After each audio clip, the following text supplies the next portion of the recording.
칼빈 주석을 통해 개혁신앙의 도리를 나누도록 하겠습니다. 오늘 나눌 내용은 요한복음 1장입니다. 칼빈이 요한복음 1장에 대해 남긴 주석은 예수 그리스도의 영원한 신성과 성육신 교리를 확립하는 데 초점을 맞추고 있습니다. 이 주석은 요한복음 전체를 이해하는 열쇠이자 칼빈 신학의 기독론적 핵심을 보여줍니다. 칼빈 주석 요한복음 1장의 단락별 핵심 내용과 함께 우리가 배워야 할 개혁신앙의 원리와 자세를 생각하도록 하겠습니다. 첫 단락은 요한복음 1장 1에서 5절입니다. 요한복음 1장 1에서 5절은 영원한 말씀과 창조에 대한 내용입니다. 칼빈은 요한복음의 이 시작 부분이 그리스도의 영원한 신성을 확증하는 가장 강력하고 탁월한 진술이라고 강조합니다. 먼저 1절과 2절은 태초의 말씀에 대한 내용입니다. 칼빈은 태초의 말씀이 계시니라 는 9절에서 태초를 시간이 시작되기 이전, 영원 전으로 해석합니다. 이는 말씀이 피조물이 아니면 성자 그리스도가 성부 하나님과 본질적으로 동일한 영원한 하나님이심을 증명하는 근거입니다. 칼빈은 말씀이 하나님과 함께 계셨다는 것은 삼위일체 내에서의 인격적인 구별을 나타내지만 말씀이 곧 하나님이시라 는 선언은 하나님과 본질적인 통일성을 확증하는 것이라고 설명합니다. 그는 여기서 아리우스주의 등 그리스도의 신성을 부인하는 모든 이단적 견해를 강력하게 논박합니다. 3절은 그리스도께서 만물의 창조주이심을 증언합니다. 말씀이 단순히 계시의 통로가 아니라 만물이 그로 말미암아 지은 바 되었으니라는 구절을 통해 창조의 능동적인 주체임을 명확히 합니다. 칼빈은 모든 피조물이 그리스도의 능력과 권능을 통해 존재하게 되었으며 지금도 그를 통해 유지되고 있다고 주석하며 성자께서 아버지와 함께 영원한 권능을 공유하고 계심을 강조합니다. 4절과 5절은 예수님이 생명과 빛이심을 증거합니다. 칼빈은 말씀 안에 있는 생명을 단순한 자연적 생명이 아닌 영적인 생명이자 영원한 구원의 생명으로 해석합니다. 이 생명은 사람들의 빛이 되는데 이 빛은 인간의 영혼과 양심을 비추는 계시와 진리의 지식을 의미합니다.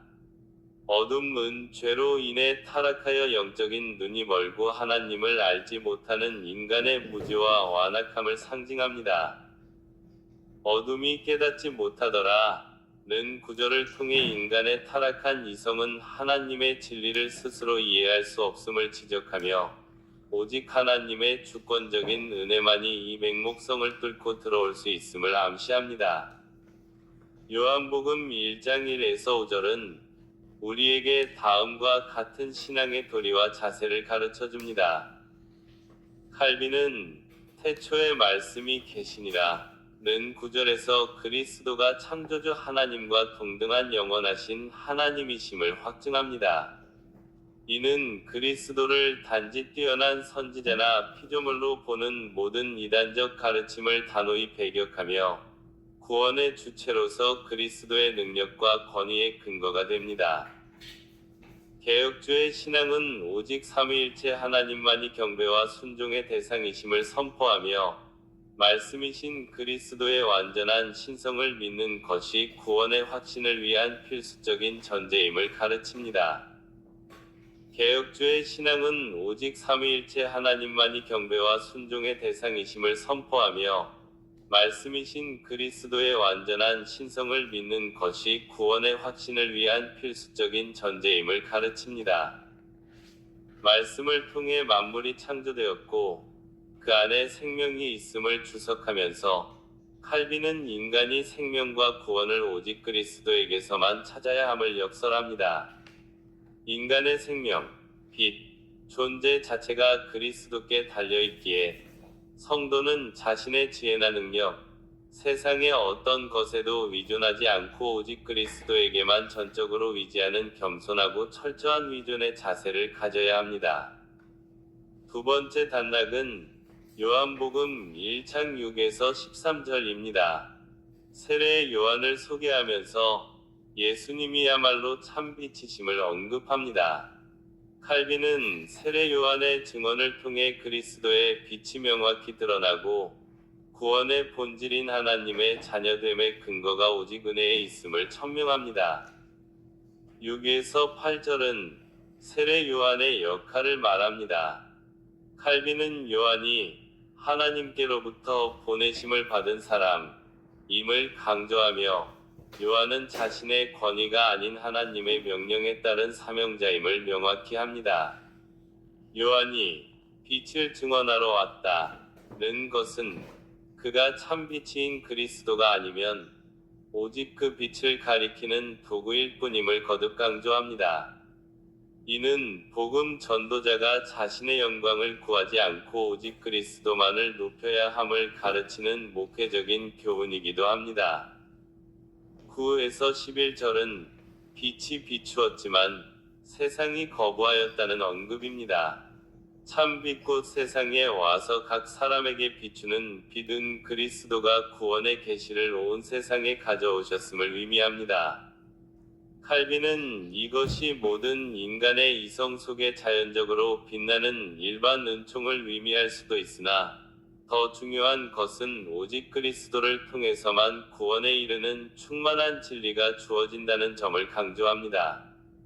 세상이 그리스도를 통해 창조되었음에도 그를 알아보지 못하고 자기 백성이 영접하지 아니한 것은 인간의 죄악으로 인한 극도의 완악함을 나타내는 비극적인 현실이라고 추석합니다. 12에서 13절은 오직 은혜로 난 자들이 어떤 자들인지를 말해줍니다. 칼빈은 요한복음 1장의 가장 중요한 신학적 진술 중 하나인 12, 13절에 깊이 주목합니다. 영접하는 자곧 그 이름을 믿는 자들에게는 하나님의 자녀가 되는 권세가 주어지는데, 여기서 영접과 믿음은 그리스도를 구주로 전인격적으로 받아들이는 것을 의미합니다. 가장 핵심은 13절입니다. 칼빈은 구원이 혈통이나 육정이나 사람의 뜻으로 되는 것이 아니라 오직 하나님께로서 난 자들이라고 선언함으로써 인간의 능력이나 공로를 완전히 배제하고 하나님의 주권적인 선택과 거듭나게 하시는 능력에 의해서만 구원이 이루어진다는 오직 은혜의 교리를 명확히 확증합니다. 우리는 요한복음 1장 6에서 13절에서 다음과 같은 신앙의 도리와 자세를 배우게 됩니다. 칼빈은 요한이 빛이 아니요 빛에 대하여 증언하러 온 자임을 강조하며 요한의 사역이 그리스도의 빛을 준비하고 가리키는 도구적 역할에 불과했음을 명확히 합니다. 이는 인간의 모든 사역이 그리스도를 향하도록 돕는 보조적인 역할을 할 뿐 스스로 구원의 빛이 될 수 없음을 가르칩니다. 또한 자기 땅에 오매 자기 백성이 영접하지 아니하였으나 라는 구절을 통해 타락한 인간의 영적 무지와 전적 부패의 교리를 확인하며 인간 스스로는 하나님을 알거나 영접할 능력이 없음을 강조합니다. 세례 요한의 증언은 그리스도를 믿게 하기 위한 하나님의 은혜로운 배려이므로 성도는 하나님이 세우신 말씀의 사역과 교회의 가르침을 경홀히 여기지 않고 존중하는 자세가 필요합니다. 영접하는 자곧 그 이름을 믿는 자들에게는 하나님의 자녀가 되는 권세를 주셨으니 라는 말씀은 구원이 인간의 행위가 아닌 오직 믿음으로 말미암아 하나님의 주권적인 은혜로 주어지는 것임을 천명합니다. 성도는 이 전적인 은혜를 감사함으로 받아들이고 자신을 거듭나게 하신 하나님의 주권을 인정해야 합니다. 세 번째 단락은 요한복음 1장 14에서 18절입니다. 성육신과 은혜의 충만에 대한 내용입니다. 칼빈은 말씀이 육신이 된 성육신 사건을 그리스도의 모든 사역의 기초로 보며 그로 인해 드러난 하나님의 영광을 설명합니다. 14절은 말씀이 육신이 되었다고 말합니다. 말씀이 육신이 되어 우리 가운데 거하심에는 기독교 신앙의 핵심입니다. 칼빈은 이 구절을 통해 위격적 연합, 즉 완전한 신성과 완전한 인성이 그리스도 안에서 분리되거나 혼합되지 않고 연합되었다는 교리를 설명합니다. 그리스도께서 육신을 취하셨다는 것은 인간의 모든 연약함과 고난을 짊어지셨으나 죄는 없다는 것을 의미합니다. 거하심에는 장막을 치셨다는 뜻으로 구약 시대 성막에 임재하시던 하나님께서 이제 그리스도의 몸을 통해 임재하신다는 의미이며, 그분의 영광은 은혜와 진리가 충만한 모습으로 제자들에게 나타났다고 추석합니다. 15에서 18절은 그리스도께서는 요한과 모세에 대해서 위에 계시다고 말합니다. 칼빈은 15절에서 요한의 증언을 통해 그리스도의 선제성이 재차 강조된다고 설명합니다. 내 뒤에 오시는 이가 나보다 앞선 것은 나보다 먼저 계심이라 는 것은 그리스도가 시간적으로는 요한보다 늦게 사역을 시작했지만 본질적으로는 영원 전부터 존재하신 하나님임을 뜻합니다. 17절은 율법과 복음의 관계에 대한 핵심적인 주석입니다. 율법은 모세로 말미암아 주어진 것이요 은혜와 진리는 예수 그리스도로 말미암아 온 것이라 는 구절을 통해 칼빈은 율법이 죄를 깨닫게 하는 기능을 수행하며 장차 올 구원의 예고였다면, 은혜와 진리, 곧 복음은 그리스도를 통해 완성된 실체임을 확증합니다. 그리스도는 구원에 필요한 모든 충만함을 지니셨으며, 그분의 은혜를 통해서만 우리가 하나님을 온전히 알 수 있다고 설명합니다. 요한복음 1장 14에서 18절은 우리에게 다음과 같은 신앙의 도리와 자세를 가르쳐 줍니다. 성육신과 중보자 칼빈은 말씀이 육신이 되어 우리 가운데 거하심에를 주석하며, 그리스도의 두 본성, 신성과 인성, 이 한 인격 안에 연합되어 있지만 그 본성은 서로 혼합되지 않음을 강조합니다. 이는 구원을 이루신 분이 완전한 하나님이시며 동시에 완전한 인간이심을 보여주며, 오직 그리스도만이 하나님과 인간 사이의 유일한 중보자가 될 수 있는 자격이 있음을 확증합니다. 은혜와 진리 안에서의 확신, 그리스도 안에는 은혜와 진리가 충만합니다. 여기서 은혜는 우리의 공로와 상관없이 베푸시는 하나님의 무조건적인 호의를, 진리는 구약의 그림자 곧 율법이 아닌 실체가 그리스도 안에서 성취되었음을 의미합니다. 성도는 이 성육신하신 그리스도를 통해 비로소 하나님 아버지의 영광을 볼 수 있게 되었습니다. 따라서 신앙의 자세는 율법의 행위나 자신의 위에 의존하는 것이 아니라 오직 그리스도의 은혜와 진리 안에서 구원의 확신을 가지고 기쁨과 감사로 살아가야 합니다. 넷째 단락은 요한복음 1장 19에서 51절입니다.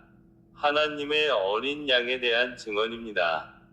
요한복음 1장의 후반부는 세례 요한의 겸손한 자기 부인과 예수 그리스도에 대한 명확한 신적 증언, 그리고 첫 제자들의 부르심을 통해 구속 역사가 공식적으로 시작됨을 보여줍니다. 19에서 28절은 요한의 자기 부인과 세례의 의미를 가르쳐줍니다. 유대 지도자들이 보낸 질문에 요한은 자신이 그리스도, 엘리야, 혹은 그 선지자가 아님을 단호하게 부인합니다. 칼빈은 요한의 이러한 철저한 겸양을 높이 평가하며, 복음 사역자는 오직 그리스도께 영광을 돌려야 함을 역설합니다. 요한이 행한 물세례는 사람들의 회개를 촉구하는 예표적 세례일 뿐이며, 그 뒤에 오시는 그리스도의 성령 세례의 능력과는 질적으로 다름을 명확히 함으로써 그리스도의 권위가 요한보다 훨씬 높음을 강조합니다. 우리는 여기서 다음과 같은 신앙의 도리와 자세를 배우게 됩니다. 직분과 부르심의 경계에 요한은 자신이 그리스도가 아님을 단호하게 부인하며 자신을 주의 길을 곧게 하라고 광야에서 외치는 자의 소리로 규정합니다. 칼빈은 이를 통해 모든 종이 자신의 부르심과 직분의 한계를 명확히 알고 그리스도의 영광을 가로챘거나 자신의 위치를 과장하지 않아야 함을 교훈합니다. 모든 직분은 오직 하나님께 영광을 돌리기 위한 수단이며 직분 자체에 영광이 있는 것이 아님을 가르칩니다. 모든 직분은 오직 하나님께 영광을 돌리기 위한 수단이며 직분 자체에 영광이 있는 것이 아님을 가르칩니다. 요한은 자신을 신발끈 풀 자격도 없는 존재로 낮춥니다. 이는 성도가 가져야 할 철저한 겸손의 자세입니다. 우리는 그리스도를 증언하고 섬기는 사명을 받은 것만으로도 영광임을 깨닫고 세상의 인정이나 명예가 아닌 주어진 사명에 충실하게 헌신해야 합니다. 개혁주의 성도는 오직 그리스도만을 높이는 철저한 자기 부인의 삶을 추구해야 합니다. 29에서 34절은 예수님은 세상 죄를 지고 가는 하나님의 어린 양이심을 증언합니다. 요한의 가장 중요한 증언은 보라 세상 죄를 지고 가는 하나님의 어린 양이로다 라는 선포입니다. 칼빈은 이 말씀을 그리스도의 대속적인 희생과 속죄 사역의 핵심으로 해석합니다. 이 어린 양은 구약의 유월절 희생을 완성하고 온 세상의 죄를 담당할 유일한 제물이심을 강조합니다. 요한은 자신이 성령이 비둘기같이 그리스도 위에 임하시는 것을 직접 보고 이분이 하나님의 아들이심을 확증하게 되었다고 증언함으로써 그리스도의 신성을 다시 한번 증명합니다. 여기서 우리는 다음과 같은 신앙의 도리와 자세를 배우게 됩니다. 칼빈은 그리스도를 어린 양으로 묘사한 것을 대속적 속죄의 교리, 즉 죄인이 받아야 할 형벌을 그리스도께서 대신 짊어지셨다는 객관적인 구속 사역의 확증으로 해석합니다. 이 구원은 온 세상을 위한 것입니다. 또한 성령이 비둘기같이 임하여 그 위에 머물렀다는 증언은 그리스도가 성령으로 기름 부음 받은 진정한 메시아이시며 성령은 그리스도께서 주시는 선물임을 보여줍니다. 이는 성령의 조명 없이는 아무도 그리스도를 구주로 고백할 수 없다는 개혁주의 신앙의 중요한 교훈입니다. 죄사함은 어린 양 그리스도의 대속을 통해 이미 이루어졌으므로 성도는 죄의 짐에서 벗어나 위롭다 하심, 칭의를 얻은 자로서 성결한 삶, 성화를 추구해야 합니다. 또한 성도는 성령의 인도와 조명을 끊임없이 구하며 성령 안에서 그리스도의 가르침을 올바르게 이해하고 그 뜻에 순종하여 나아가는 지속적인 개혁의 자세를 가져야 합니다. 35에서 51절은 첫 제자들의 부르심과 신앙의 고백을 보여줍니다. 세례 요한의 증언을 들은 안드레와 또 다른 제자가 그리스도를 따르기 시작하고 이들이 베드로와 빌립 등을 부르는 과정은 개인의 신앙 고백을 통한 복음의 확장을 보여줍니다. 그 중에 35에서 42절은 세례 요한의 증언과 제자들의 따름을 말해줍니다. 칼빈은 세례 요한이 자기 제자들을 예수께 인도하는 모습을 참된 사역자의 모범으로 해석합니다. 요한은 자신의 인기를 누리거나 제자들을 붙잡아 두려하지 않고 오직 하나님의 어린 양 대신 그리스도를 증언함으로써 제자들의 시선을 자신에게서 예수 그리스도께로 돌리게 합니다. 예수님께서 제자들에게 무엇을 구하느냐 라고 물으신 것에 대해 칼빈은 이 질문이 단순한 장소 문의가 아니라 영혼의 가장 깊은 소원과 목적을 묻는 질문임을 강조합니다. 또한 예수님의 와보라 는 초청은 제자들에게 주님과의 개인적이고 실제적인 교제를 경험하게 하려는 목적으로 이루어진 직접적인 부르심이자 명령으로 봅니다. 시몬에게 게바, 곧 베드로라는 새 이름을 주신 것은 그리스도의 주권적인 사역과 은혜를 통해 연약한 인간이 변화될 수 있음을 미리 보여주는 예언적 행위로 해석합니다. 여기서 우리는 중요한 도리와 자세를 배우게 됩니다. 참된 신앙의 자세는 스승이나 교회가 아닌 오직 예수 그리스도에게 집중하는 것입니다. 세례 요한의 태도는 오직 그리스도만을 높이고 자신은 낮추는 종교개혁의 핵심 원리를 보여줍니다. 시몬이 베드로로 변화된 것은 그의 공로가 아닌 그리스도의 주권적인 은혜와 능력에 의해서입니다. 우리의 부르심과 신앙생활의 변화 역시 우리의 노력 이전에 하나님의 선택과 부르심에 달려 있음을 인정해야 합니다. 와보라 는 초청에 응하는 것은 단순한 지식 습득이 아니라 그리스도와 동행하며 그분의 말씀과 임재를 직접 경험하려는 자세입니다. 신앙은 간접적인 지식이 아니라 개인적이고 실제적인 교제에서 시작되어야 합니다. 43에서 46절은 빌립과 나다나엘의 만남과 증언에 대한 내용입니다. 칼빈은 빌립이 나다나엘에게 메시아를 만났음을 증언하는 것을 모든 그리스도인의 의무로 간주합니다. 빌립의 증언은 구약성경, 모세의 율법과 선지자에 근거하고 있음을 강조하며 이는 말씀을 통해 그리스도를 발견하는 것의 중요성을 역설합니다.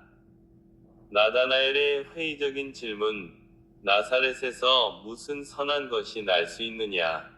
에 대해 칼빈은 당시 나사렛이 멸시받던 지역이었음을 인정하며 나다나엘의 편견을 보여주는 동시에 인간의 본성이 가지는 불신과 선입견을 지적합니다.